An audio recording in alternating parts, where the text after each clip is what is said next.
Hello दोस्तों, अंजना के channel में आप सभी का हार्दिक स्वागत है। तो आइए दोस्तों, आज हम एक बहुत सुंदर मोटिवेशनल स्टोरी जानते हैं।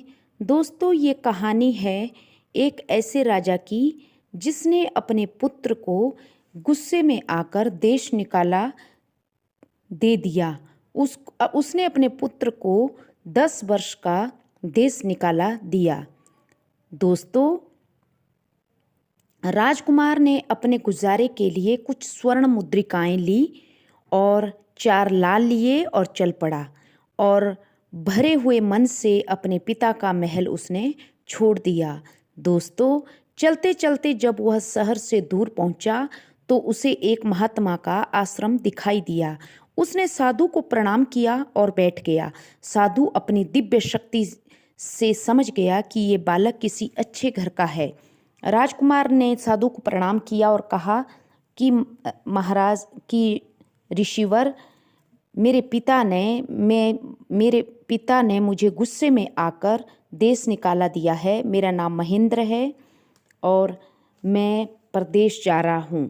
साधु ने कहा, वत्स, तुम नेक इंसान लगते हो। मैं तुम्हें 4 बातें बता रहा हूँ जो परदेश में तुम्हारे काम आएगी। पहली कि परदेश में एक से भले 2 होते हैं, और दूसरा, परदेश में किसी के हाथ का खाना ना खाना। अगर किसी कारणवश तुम्हें खाना पड़े तो पहले किसी जानवर को खिलाना, उसके उपरांत ही तुम खाना। तीसरा, प्रदेश में किसी के द्वारा बिछाई गई चादर पर मत सोना। यदि सोना पड़े तो उसे पहले झाड़ देना, ऊपर नीचे देख लेना पलंग के, फिर उसके ऊपर सोना। और चौथा, अगर शत्रुओं के बीच में फंस गए हो तो अपने ज्ञान के द्वारा उस शत्रु से को बातों में उलझाकर उससे बाहर आना। साधु की बातें सुन साधु को प्रणाम कर और वो राजकुमार चल पड़ा। चलते चलते वो एक जंगल में पहुंचा। वहां उसने चील से देखा कि एक चील कछुए के बच्चे को अपने पंजों में जकड़ कर ले जा रही है, परंतु उस चील के हाथों से वो कछुए का बच्चा तड़पते हुए छूट जाता है और वो राजकुमार के सामने ही पड़ता है। राजकुमार को साधु की बात याद आती है कि चलो, एक से भले 2। उसने उस कछुए के बच्चे को उठाया, उसको पानी वगैरह पिलाया और उसको लेकर जंगल की तरफ निकल पड़ा। दोस्तों, महेंद्र एक जंगल में एक बड़े से विशाल वृक्ष के नीचे खाना खाने बैठ गया और कछुए को भी खिलाकर उसने कछुए से कहा कि मित्र, तुम बैठो, मैं सो जाता हूँ, मैं बहुत थक चुका हूँ। कछुआ जागता रहा। उसी पेड़ के ऊपर दोस्तों एक सांप और कौवा रहता था। उन दोनों का ये दस्तूर था कि कोई भी अगर उस वृक्ष के नीचे बैठता यात्री छाया में तो सांप उसे डस लेता और कौवा उसकी आंखें निकाल देता। तभी सांप ने जब उस राजकुमार को सोते हुए देखा तो उसने तुरंत उसको डस लिया और राजकुमार के प्राण उसी समय निकल गए। कुछ देर बाद जब कछुए ने देखा तो वो बहुत डर गया और महेंद्र के ऊपर बैठकर रोने लगा। तभी कौवा ऊपर से आया और महेंद्र की आंखें निकालने लगा। इस पर दोस्तों कछुए ने कौवे की झट से गर्दन पकड़ ली और कौवे ने जब अपनी गर्दन छुड़ाने की बहुत कोशिश की, परंतु कछुए ने उसकी गर्दन को नहीं छोड़ा और कौवे ने अब सांप को पुकारना शुरू किया कि मित्र, मुझे बचाओ। उसने जो नागराज जी थे उन्होंने कछुए की पीठ पर बार बार डंक मारा, परंतु कछुआ अपना मुंह अंदर कर लेता था और कछुए की पीठ पर नाग के प्रहार का कोई असर नहीं हुआ। सांप ने कई बार प्रयास किए परंतु वो विफल रहा। अंत में सांप ने कछुए से प्रार्थना की कि मेरे मित्र को छोड़ दो। कछुआ बोला, नहीं, तूने मेरे मित्र को डसा है, पहले तू मेरे मित्र का विष बाहर निकाल। सांप ने ऐसा ही किया। वो राजकुमार की जहाँ उसने डंक मारा था वहाँ से उसने अपना सारा जहर चूस लिया और धीरे धीरे महेंद्र को होश आने लगा। जब कछुए ने देखा कि उसके मित्र राजकुमार को होश आ रहा है तो उसने कौवे को छोड़ दिया। कौवा उड़कर और सांप वहाँ से दोनों चले गए। जब महेंद्र को होश आया तो कछुए ने अपना सारा हाल महेंद्र को बताया। महेंद्र ने कछुए का धन्यवाद किया और साधु की उसे कही हुई पहली बात याद आई जो उसके साथ घट चुकी थी कि एक से भला दो। चलते चलते जब कुछ दिनों बाद वे समुद्र किनारे पहुंचे तो कछुए ने कहा कि मित्र, मेरा देश तो अब आ गया है। मैं कई दिनों से अपने माता पिता से नहीं मिला हूँ, बहुत दिन हो गए। अब मुझे चलना चाहिए समुद्र में, मुझे अपने माता पिता के साथ रहना चाहिए। इस पर महेंद्र ने कछुए का धन्यवाद किया और कछुए ने भी महेंद्र का धन्यवाद किया और कछुआ अपने माता पिता के पास समुद्र में मिलने चला गया। दोस्तों, महेंद्र वहाँ से आगे जंगल की तरफ चला। वहाँ एक ठग का परिवार रहता था। ठग की 2 बेटियाँ और 2 बेटे थे। वो जो भी मुसाफिर आते थे पहले उनको शरणार्थी देते थे और बाद में रात को जब नींद में होता मुसाफिर तो उसको मारकर उसका सारा धन हड़प लेते थे। दोस्तों, जो ठग की बड़ी बेटी थी उसको ज्योतिष विद्या का ज्ञान था।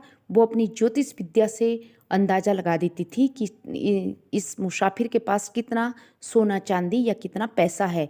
तो उस ठग की बेटी ने अपने पिता से कहा कि आप उस मुसाफिर को लेकर मेरे पास आ जाएं।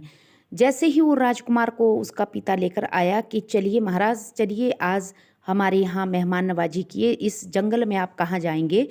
तो जैसे ही उस राजकुमार को खाना परोसा गया उसको साधु की बताई हुई दूसरी बात याद आई कि कभी भी किसी के कहने पे अगर खाना खाना है तो पहले किसी जानवर को खिला दें।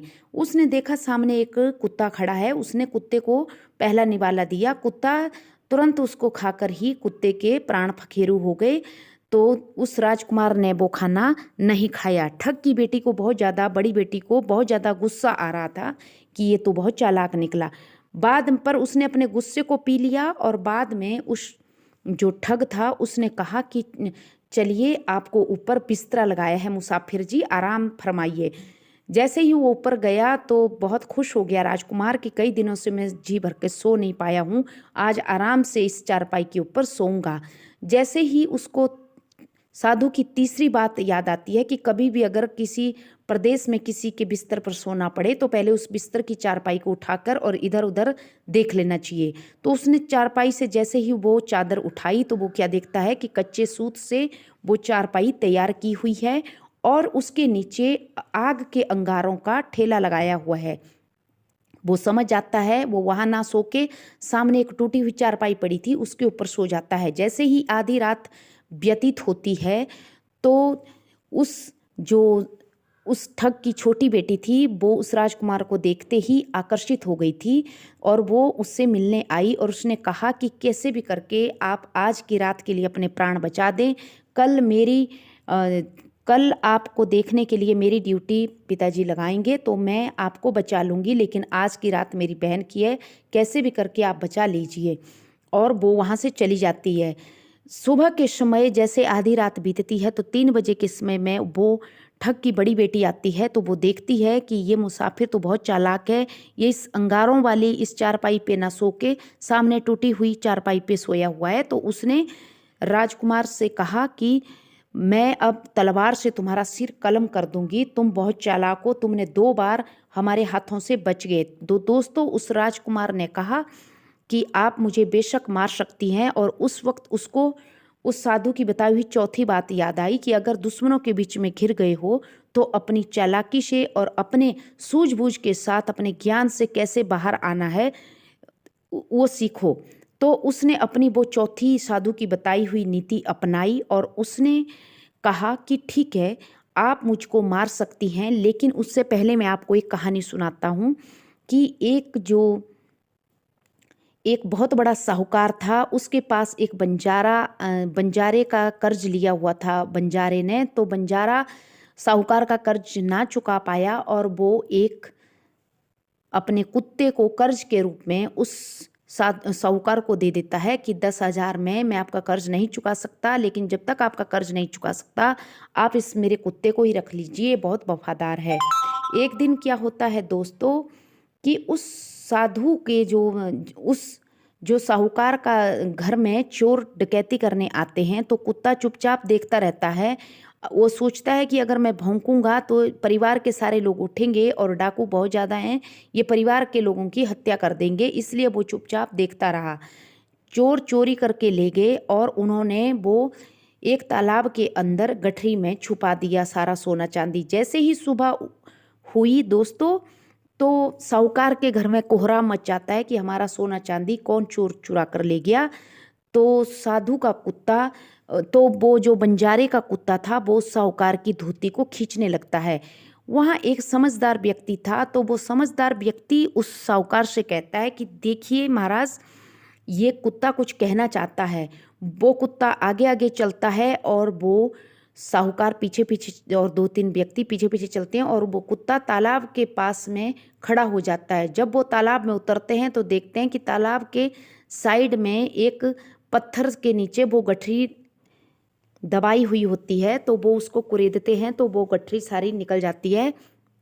दोस्तों, वो साहूकार बहुत खुश होता है और कुत्ते को बहुत ज़्यादा प्यार करता है और वो कुत्ते को अब अपनी जो उसने ब्याज के तौर पे रखा हुआ था, वो कुत्ते को कहता है कि आप अपने मालिक के पास चले जाओ, और कुत्ते के गले में एक चिट्ठी टांग कर भेज देता है उसको, और उस चिट्ठी में लिखता है कि बंजारे जी धन्यवाद, आपके इस कुत्ते ने 10,000 के बदले आज मेरा कई हज़ार का काम किया है।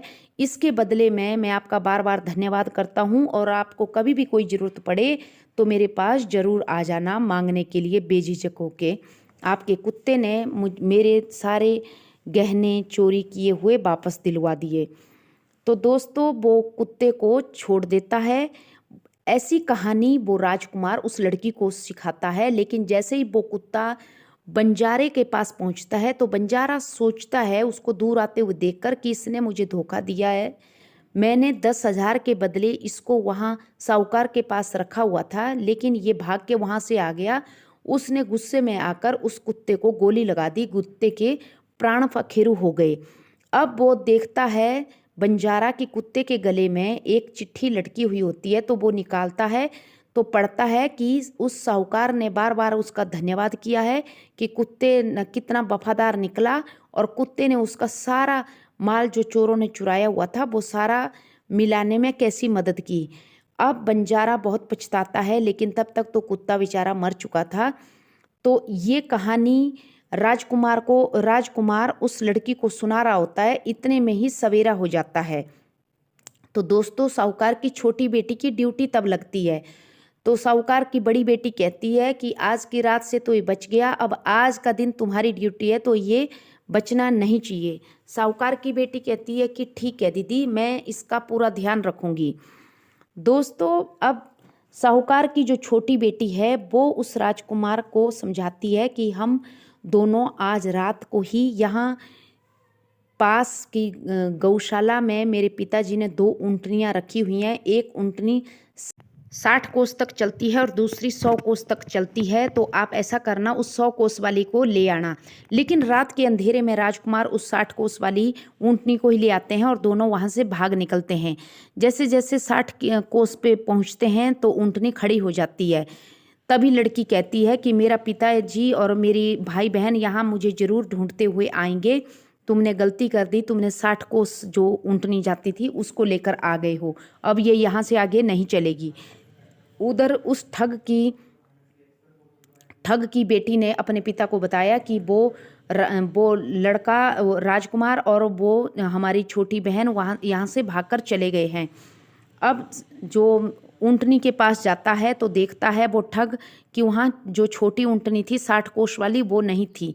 तो वो तुरंत समझ जाता है कि वो हरामजादा मेरे बेटी को भगाकर वो राजकुमार ले गया, और वो वहाँ से जाकर के बड़ी ऊँटनी में बैठकर वहाँ से जाता है। तो रास्ते में उसको वो दिखाई दे देते हैं। इतने में वो लड़की कहती है कि आप उस पेड़ पे ऊपर चढ़ जाओ और मैं अपने पिता से झूठ कहूँगी कि ये मुझे भगाकर लाया है, और जैसे ही पिताजी आपको उतारने के लिए पेड़ के ऊपर चढ़ेंगे तो मैं पिताजी की ऊँटनी वहाँ रख दूँगी और आप ऊपर से छलांग मार के 100 कोस वाली ऊँटनी पे बैठ जाना।